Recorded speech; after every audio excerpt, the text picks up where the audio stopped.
बात सही और गलत की है द्विवेदी सर, बात इंसानियत की है, आत्मरक्षा की है, संप्रभुता की है, और बात दोगलेपन की भी है। अगर मैं इसमें अमेरिका को इंक्लूड करूं, जो पाकिस्तान को बड़े प्यार से इन दोनों पुचकारा, और वही पाकिस्तान इसराइल को कह रहा है कि अगर ईरान पर परमाणु अटैक हुआ या इसराइल ने किसी तरह की हिमाकत की तो पाकिस्तान इसराइल पर परमाणु हमला करेगा, और वही अमेरिका इसराइल की तरफ से ईरान को मिटाने की कस्में खा रहा है। तो कई सारी चीजें उलझी हुई हैं द्विवेदी सर, आप इसे कैसे देख रहे हैं? देखो विवेक, जियो पॉलिटिक्स में तो उलझन होती ही है, क्योंकि जियो पॉलिटिक्स या डिप्लोमेसी में सीधी बात नहीं होती है। हर एक बात जो है दुमुही होती है, और हर एक बात के पीछे कोई राज भी छुपा होता है। तो ये जियो पॉलिटिक्स है। अभी कहे बात के किस तरह ये जियो पॉलिटिक्स का खेल खेला जा रहा है। देखिए, इसराइल और ईरान आमने सामने है, ये दोनों मैदान में है। और इस टाइम मिसाइल का युद्ध चल रहा है, एयर वॉर चल रही है। और दोनों के अपने अपने राजनीति भी है, रणनीति भी है, लक्ष्य भी है। इसराइल का लक्ष्य सीधा है कि ईरान को किसी भी हालत से उसको एटॉमिक पावर नहीं मिलनी चाहिए, यानी कि वो न्यूक्लियर पावर ना हासिल करे, क्योंकि अगर वो हासिल करता है तो ये एग्जिस्टेंशियल क्राइसिस हो सकता है इसराइल के लिए। और दूसरा है, वो उसकी क्षमता जो है, उसकी ताकत को भी उसको नुकसान पहुंचाना चाहता है। ये उसके मुद्दे हैं। जबकि ईरान है, ईरान इसराइल को अपना नंबर एक दुश्मन समझता है, और उनके साथ उसकी प्रॉक्सी वॉर काफी टाइम से चल रही है। चाहे आप हूथी ले ले, हिजबुल्लाह ले ले, हमास ले ले, ये सारे मुखाटे क्या है, ये ईरान के हैं। तो उसके साथ तो प्रॉक्सी वॉर चल ही रही थी। अभी जब ये आमने सामने आ गए हैं, तो इसके पीछे भी कलाकार हैं। अमेरिका खुले तौर पर इसराइल के साथ है।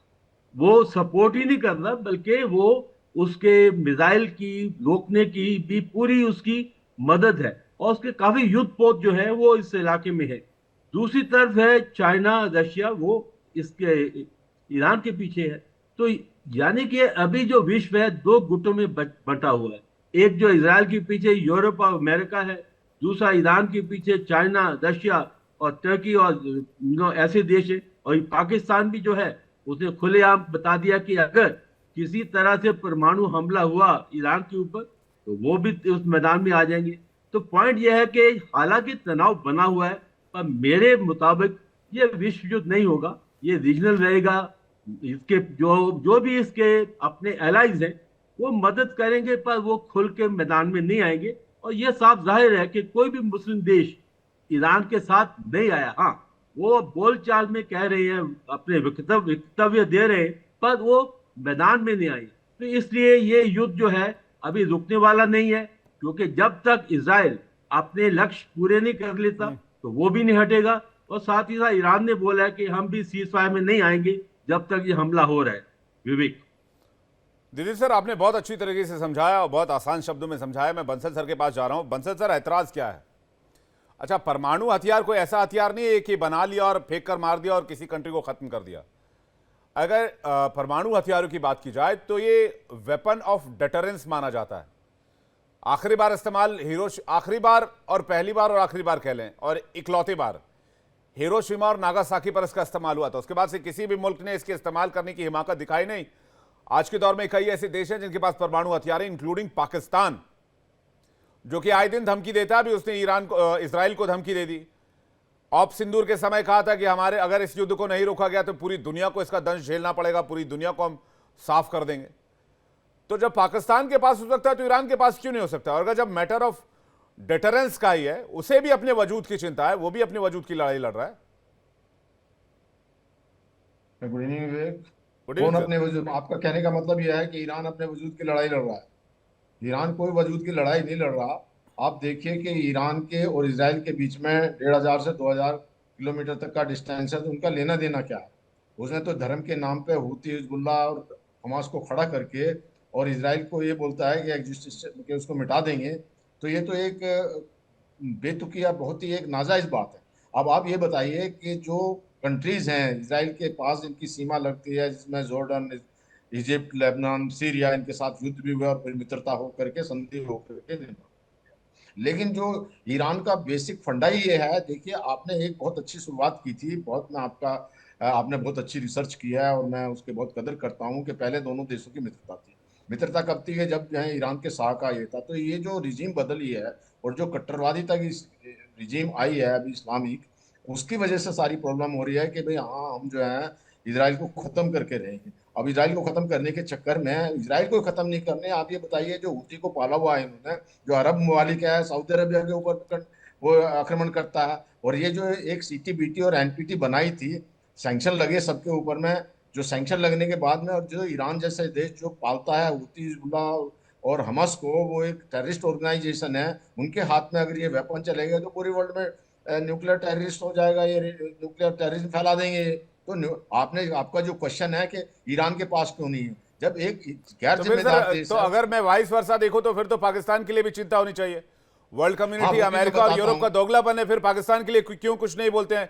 सारे बड़े टेररिस्ट ऑर्गेनाइजेशन वहीं बैठे हुए, जैश ए मोहम्मद से लेकर लश्कर ए तैयबा से लेकर तालिबान, टीटीपी, सबका गढ़ है वो। वहां उसामा बिन लादेन तक वहीं मिलता, अलकायदा के लीडर्स वहां पाए जाते हैं सर।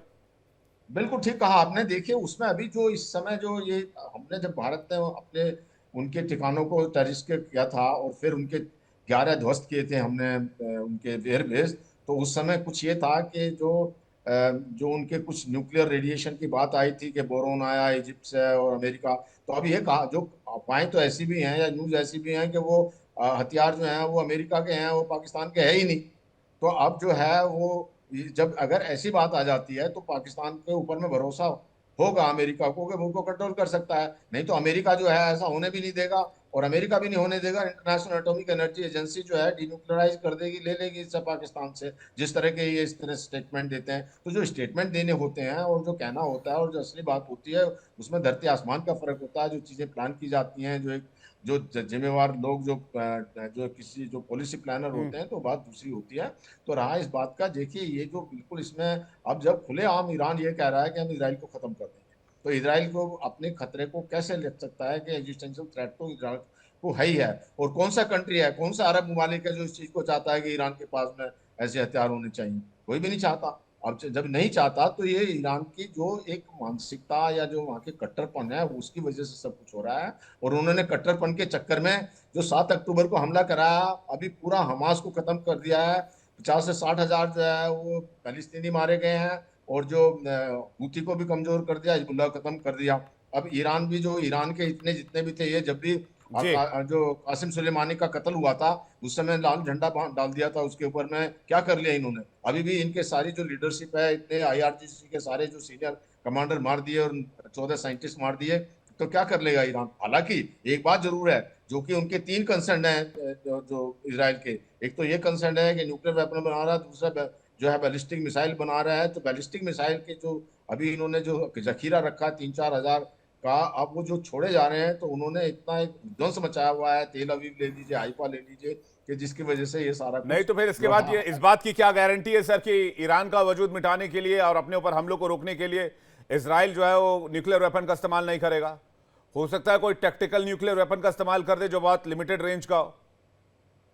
देखिए वो नहीं करेगा। वो इसलिए नहीं करेगा, टैक्टिकल न्यूक्लियर वेपन्स जो और जो जो न्यूक्लियर वेपन है और जो वैसे वेपन में, उनमें डिफरेंस ये होता है कि जो जी। नॉर्मल वेपन, कन्वेंशनल वेपन होते हैं, उनके उनका फायर और ब्लास्ट इफेक्ट तो होता ही है। और जो रेडिएशन होता है वो न्यूक्लियर वेपन में हो जाता है और थोड़ी सी फायर पावर बढ़ जाती है। तो अब जो एक बार तो ये भी कहा गया, जो रोशनिक मिसाइल बनाई है रशिया ने, उसका जो डैमेज है, फायर, जो टेम्परेचर और जो ब्लास्ट है, वो किसी न्यूक्लियर वेपन से कम नहीं है। तो न्यूक्लियर वेपन तो एक मानवता के लिए त्रासदी है। न्यूक्लियर वेपन से कोई आप किसी के जो स्ट्रेटेजिक एसेट्स हैं या मिलिट्री एसेट्स हैं या जो किसी के वेपन को खत्म करने में, उसमें कोई फायदा नहीं, कोई मतलब मदद नहीं मिलती। वो तो दुनिया को मारने के लिए, रेडिएशन को मारने के लिए, जो आपने कहा अभी 1,36,000 कैजुअलिटी हो गई थी हिरोशिमा में, 93 हो गई थी जी। नागासाकी में, और अभी तक भी भुगत रहे हैं, उनकी पीढ़ियां दर पीढ़ियां भुगत रही हैं। अगर इस तरह की चीज है तो अगर कोई भी एक बिल्कुल ही मैड आदमी कर सकता है। हालांकि रशिया ने भी कई बार जो थ्रेट दिया कि हम न्यूक्लियर वेपन लगा चला देंगे, तो ये थ्रेट्स हैं।